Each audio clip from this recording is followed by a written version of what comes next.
But You can do it after the meeting. I just want to say that I'm just trying to understand, because maybe I'm daft and I don't really understand the differences, but I just assume when you foil the SLA, the paperwork they send you is the most current and up to date. I assume that. Right, but I can also have my attorney do, he doesn't have to do a FOIL. What he can do is he can get a list of particulars, I think it's called the list of particulars, with everything having to do with our liquor license with this place.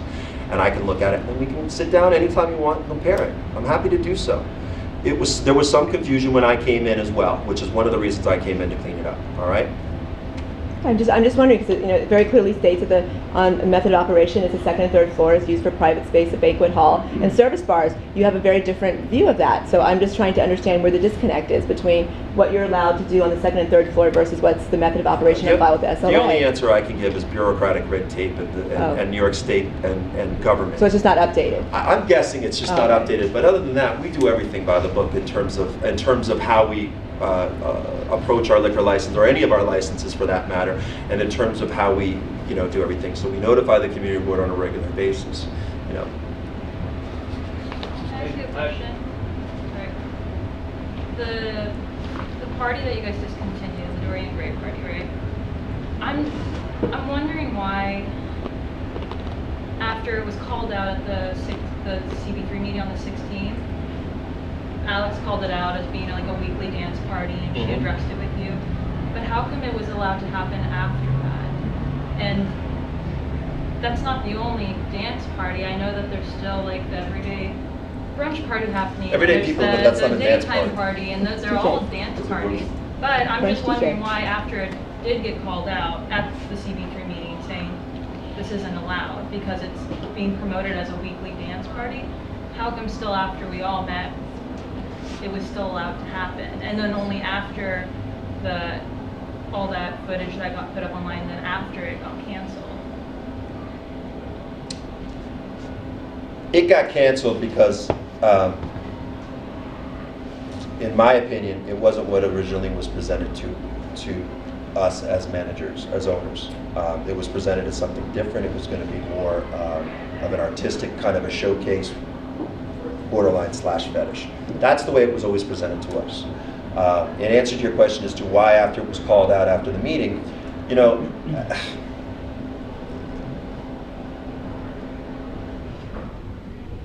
I didn't, in my opinion, I want to answer this. I want to answer this truthfully, so let me just think about this for a second. That meeting was a weird meeting for me. I was basically, I was there because I was asked to be there, even though our renewal had already been approved by the Liquor Authority. Now, that as it was explained by Susan, sometimes happens when there's timing issues in terms of when we notify the community board and when their next meeting is, and when we're allowed to finish the renewal application with the Liquor Authority. I don't have an answer to that. To be honest with you, I don't. It was a weird meeting for me. I didn't think too much about it. We honestly thought that the event was going to start going towards where it was. When we found out it didn't, and then you guys had, or whatever, Barry Boogie snuck in, or however you guys want to say it, I don't even know. But when that camera came out and it became publicly known, at that point, that's when we said, you know what, enough is enough. We're not going to go forward with it. Because I'll tell you, there's footage from previous parties, and it's been the same party. It's never changed. Yeah. They've had promotional videos, and it's been the exact same type of party, like the one that was on Bowery Boogie. And I'm just, as a member of this community, I'm going to tell you that when you're saying, yes, we recognize that it's not what it was going to be, that's why we canceled it, but to only say that after the fact it got called out, after the fact it's been the same type of party, for me, it doesn't help build a ground of trust. And that's why I'm having a hard time just believing in the fact that it's going to change and it's going to be different. Just as my own. And I think I stated that earlier when I was trying to say, look, I know that there's going to be trust issues going forward. I know that we're going to have to prove ourselves in terms of how we operate and how you guys look at us. I can't go backwards. I can only go forwards. And going forwards, I know that we have a big task ahead of us, which is going to be to prove our trust. Right, I mean, the way I see it is that after the liquor license got revoked the first time, before you came in, I It was saw. never revoked. Oh, sorry. Oh, It was never revoked. They closed they were gonna get it shut down, but they closed before it. After that whole debacle happened, basically, let's just say, and then you came in, I see that as a second chance. But now, having to meet with you, I see this as a third chance. And I'm wondering, are we going to have to go through a fourth chance and a fifth chance? No, you know I what hope, I mean? It's like, I feel like... my goal is to not have that happen. My goal is to not have that happen. When I came in for the alteration, this alteration for May of 2012, I had asked Alex and Susan if there was any groups by us that we needed to meet with the Block Association or Dwell or whatever. I don't know where you guys were at that time. I know you guys were focused on other things. So we didn't try to reach out. I spoke to Alex directly and said, look, let me come in with she had asked me, she said, why don't you guys come in with a bunch of stipulations that you guys think you can live with, and we'll run it up the flagpole and see where it is. So the trust issues, like I said, trust is a very delicate thing. If it's broken, it's hard to get back. I get that. Hopefully this is going to be the last of it. I really believe so. Do you know when you submitted your renewal to Susan? No, I'd have to check with our attorneys. Did you do that for her? What's that? Did you do that for her? If CB3 won't tell you, sure, I'll be happy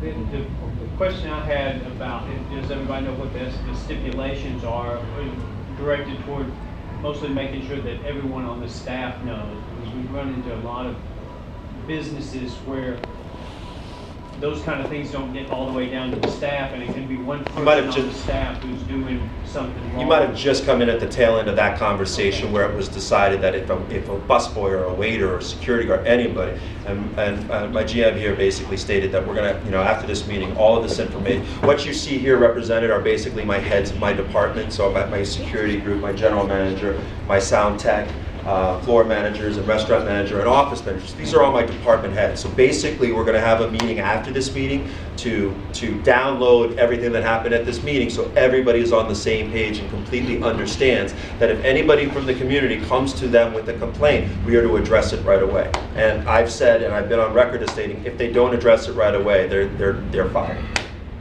And I will take care of it. And we really appreciate the willingness to move forward. I just have a couple questions. In part of moving forward, will such things as bottle service and open bars no longer be happening here?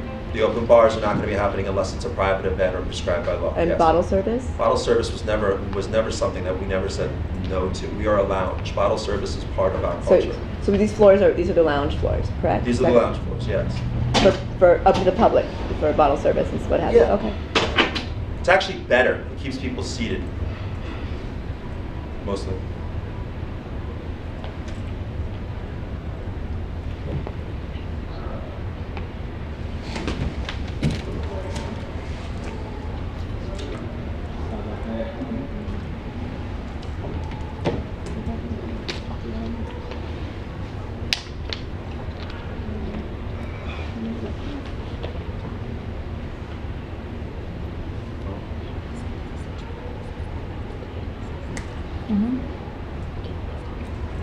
I guess we can only just leave with it.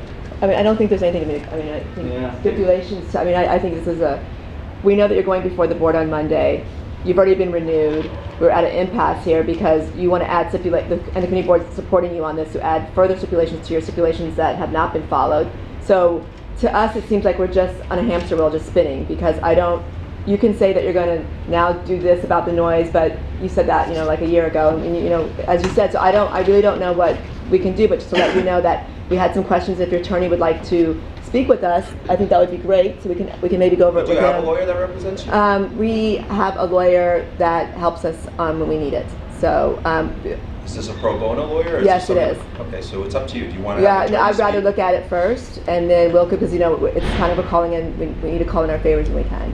So, so what I'd like to do is take a look, talk to your lawyer. I'm happy to do that because I think there's the real conversation that seems to be lost in all of this is like what what you just pulled from Community Board 3. Oh, I'm sorry. You're speaking directly to what's on file with the liquor authority. Yeah. Oh, okay. Yeah, I'm not negotiating any terms or stipulations. No, I understand that. I can't do that anyway. So I mean, that has to be. You can if we accept that. I'm saying it has to be the community. I wouldn't do it on myself. I'd be a community effort. We have to sit down and really hash it out. But what I'm saying is I'd love to speak to your attorney, and you offered it, if we could just go over some of the things that seem a little confusing to us that's on follow with authority versus what you have. All right, so let me speak to my attorney tomorrow, and then I'll get back to you before the meeting. That'd be Is great. that all right? Sure, and yeah, and you know where to reach me. I can always give you a now. We can do a By conference email, call. yeah, We that's can do a fine. conference call or something. That's fine. Because yeah. Is there anything else you want to ask?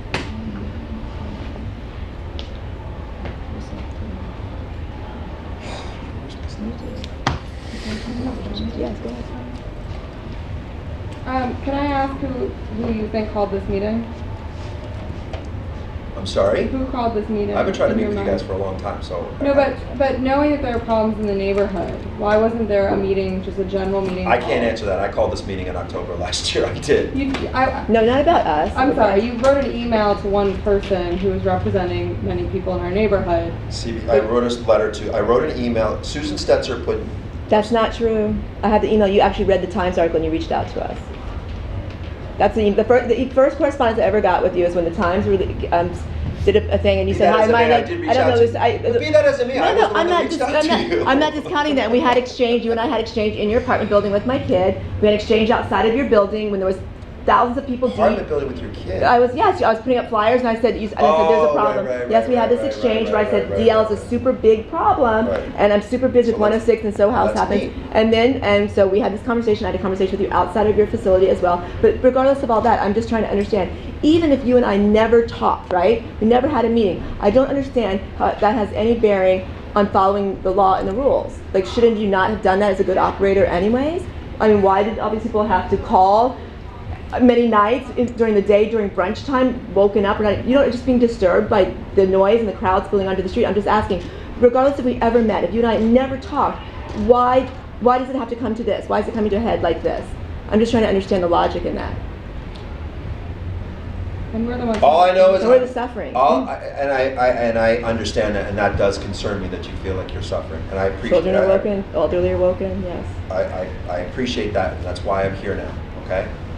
Like I said, I can't fix the history. I can't fix the past. I can only fix what's going on moving forward. When did you come on board? What date? Officially, February of 2012. Just set them on the bar, guys. Just set them on the bar. All right.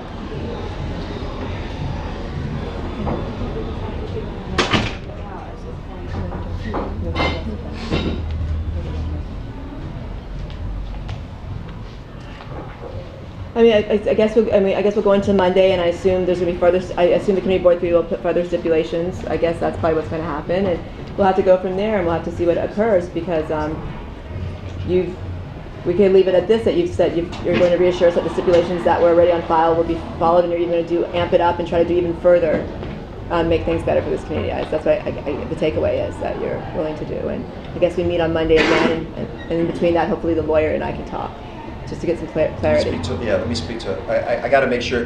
There's 2 attorneys at our law firm that handle our liquor license, and one was the general counsel for the liquor authority for 20 years. He's the right person to ask. I got to make sure he's around. Okay, that'd be great. Okay. He's just old and cranky. Just That's gotta okay. ask that. I'm okay with old and cranky. Not at $250 an hour, $300 an hour. Okay, well, thank you for having Listen, me. if anybody, here's my card. Like I said, my mobile's on it if you ever need it for anything. I know you live in the neighborhood, right? So did I give this to you at one of the meetings? Hopefully you don't have to. Unless you want. What's your name? Nino. Thanks for meeting us. Yes. And like I said, anything we can do moving forward.